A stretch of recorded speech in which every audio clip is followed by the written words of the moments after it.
દેશી હાથ બનાવટના તમંચા સાથે આરોપીને પકડી પાડતી ચોક બજાર surveillance team. Police commissioner Surat શહેર, અધિક પોલીસ કમિશનર સેક્ટર 1 સુરત શહેર, નાયબ પોલીસ કમિશનર ઝોન 3, મદદનીશ પોલીસ કમિશનર ઈ ડિવિઝન નાઓએ લોકસભા ચૂંટણી અનુસંધાને પોલીસ સ્ટેશન વિસ્તારમાં ગેરકાયદેસર હથિયાર પકડવા અંગે જરૂરી સૂચના અને માર્ગદર્શન આપવામાં આવ્યું હતું.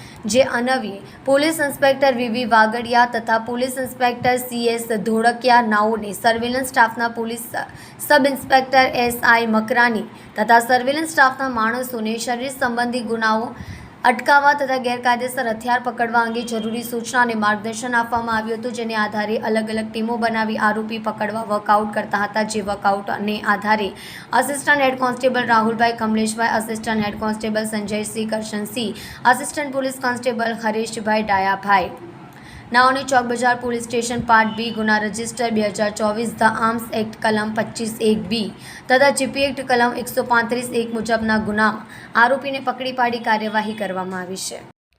કલ્પેશ રાણા સાથે જોતા રહો ન્યૂઝ 9 ગુજરાતી, સુરત.